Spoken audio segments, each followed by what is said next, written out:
seperti apa keadaannya di Jawa Barat? Bagaimana polusi udara mempengaruhi sektor industri yang menjadi tulang punggung ekonomi di Provinsi Jawa Barat? Silahkan Pak. Terima kasih. Ini biasanya pertanyaannya adalah apa dampak dari pembangunan atau apa pengembangan industri terhadap polusi udara. Dan sekarang pertanyaan dibalik. Apa yang menjadi dampak karena polusi udara terhadap pengembangan kawasan industri. Nah ini pertanyaan ini juga yang tadi pagi saya diskusikan dengan teman-teman di Jawa Barat karena kami sampai hari ini masih mendorong industri itu bagian dari ekonomi yang harus kami kembangkan di Jawa Barat dengan membuka beberapa kawasan baru. Khususnya kawasan di luar Bekasi, Karawang dengan Purwakarta ke arah timur, cenderung ke arah timur. Nah jangan-jangan persepsi para pihak nanti akan melihat peluang mereka untuk mengembangkan industri dengan kondisi di mana polusi udara tinggi, apa yang harus mereka lakukan? Jangan-jangan mereka ngerem. Jadi kalau tadi dipaparkan bahwa ternyata ada hasil studi yang menunjukkan bahwa implikasi dari kualitas udara yang polusi udara itu ternyata berimplikasi terhadap investasi asing terhadap satu tempat. Nah jangan-jangan itu yang kami hadapi sekarang, jangan-jangan. Nah tetapi Bapak Ibu sampai hari ini kami dalam tanda kutip belum mendapat keluhan itu sampai hari ini. Jangan-jangan kami harus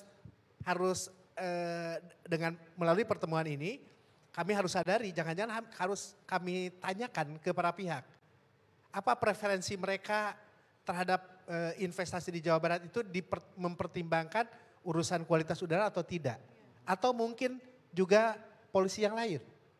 Nah karena apa? Karena bagaimanapun juga harapan Jawa Barat dengan mendorong ekonomi di bidang industri dengan investasi yang biasanya industri cenderung kapital tinggi gitu.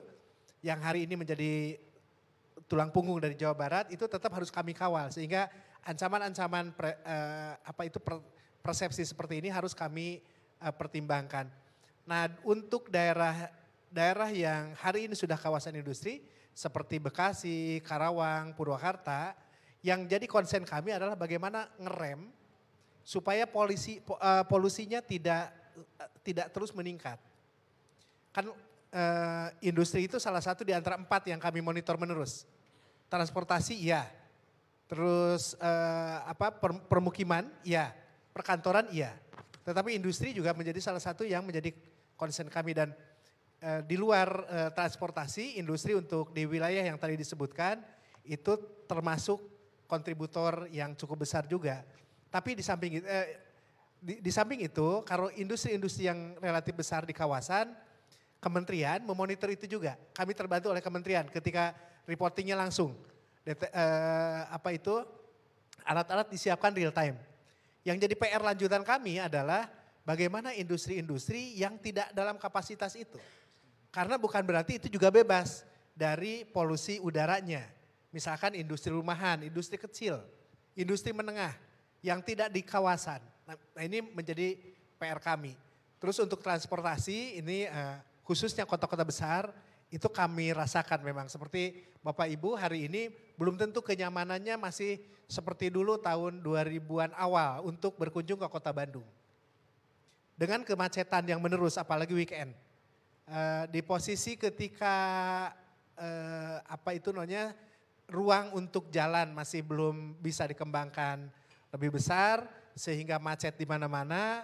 Begitu tundaan macet seperti itu maka kualitas udara tentu pasti berubah karena tundaan tadi. Kan hari ini realitanya walaupun sudah mulai ada penggunaan kendaraan listrik kita di jalan masih sangat sedikit. Nah ini jadi kaitan dengan Jawa Barat sebetulnya potretnya mungkin melebihi apa yang ada di Jakarta. Karena kami mempunyai tadi yang tidak ada di Jakarta khususnya industri dalam skala besar. Nah ini jadi kalau konteksnya apa pengaruhnya ke kawasan kami melihat preferensi para pihak jangan-jangan hari ini mereka mempertimbangkan itu sementara kami di Pemprov belum mendeteksi bahwa pertimbangan seseorang atau satu lembaga berinvestasi adalah kualitas udara Polusi, yang ada polusi di udara. kawasan bersangkutan. Itu mungkin yang kami recheck sekarang dan ya ini menjadi PR kami nih harus recheck ke kawasan yang Bekasi, Karawang, Purwakarta yang sudah establish kawasannya. Di sisi lain kami juga hari ini membuka ada Subang, ada Majalengka, ada Sumedang, ada Indramayu, ada Cirebon kota, ada Cirebon kabupaten. Yang pada posisi hari ini mungkin masih relatif aman untuk mempertimbangkan urusan polusi udaranya. Tetapi kami harus antisipasi amannya hari ini bukan berarti tidak akan mengulang hal yang sama seperti kejadian di kawasan yang sudah established tadi gitu. Mungkin itu gambaran kami. Terima kasih Pak Sumasna. Ini juga tentunya kami penasaran ya Pak ya, Jawa Barat itu selain terkenal dengan industri manufaktur, kawasan industri dan lain-lain, sebenarnya kan juga sangat relevan sektor pariwisata yang ada ya Pak ya, terutama di daerah-daerah tinggi begitu ya. Apa dampak ekonomi dari buruknya atau menurunnya kualitas udara terhadap sektor pariwisata yang ada di Jawa Barat? Seperti Puncak gitu misalnya, Lembang, Pangandaran. Kita lihat di Puncak itu selain polusi udara ada concern tersendiri mengenai longsor. Karena pembangunan residensial dan lain-lain. Lembang dan Pangandaran juga banyak digunakan oleh lahan-lahan komersial. Dan tentunya kalau kita melihat trennya juga ada menurunnya suhunya jadi semakin panas over time di daerah-daerah yang dulu sangat terkenal dengan daerah yang sejuk dan lain-lain. Apakah dari Pemda Provinsi Jawa Barat sendiri sudah melihat tren tersebut dan bagaimana dampak ekonomi dari hal tersebut? Baik, sama halnya dengan tadi ya untuk deteksi kami ke wilayah kawasan industri, pariwisata pun kami belum mempunyai data memadai untuk melihat apakah ada perubahan kualitas udara di satu tempat yang dijadikan tujuan wisata, ada pertimbangan wisatawan tidak datang.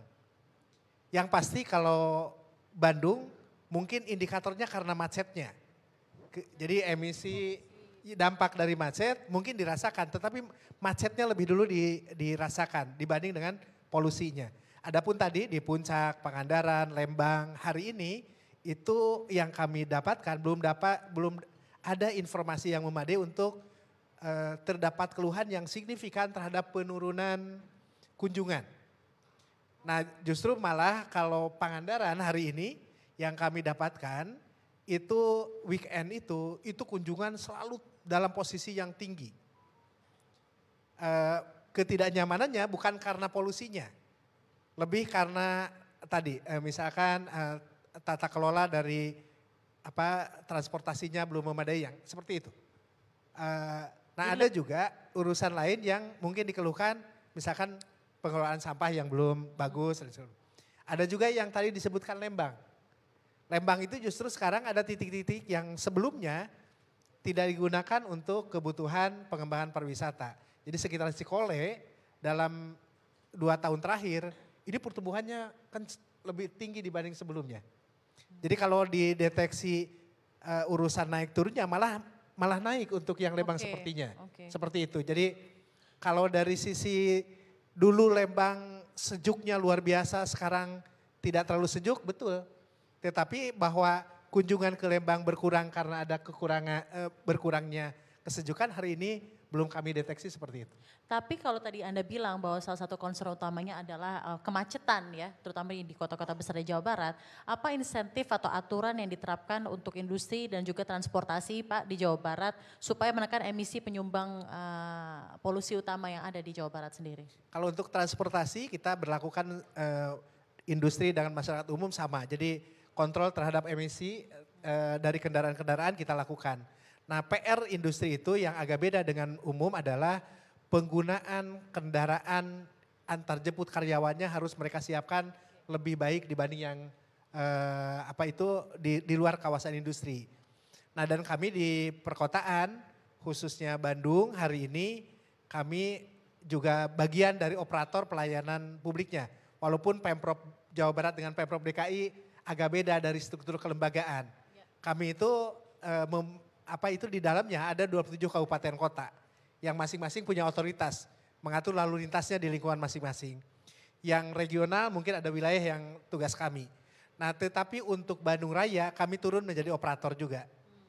Dan untuk Bandung Raya hari ini itu dari 21 rute yang Pemprov Jabar layani, itu 5 rutenya sudah menggunakan mobil listrik.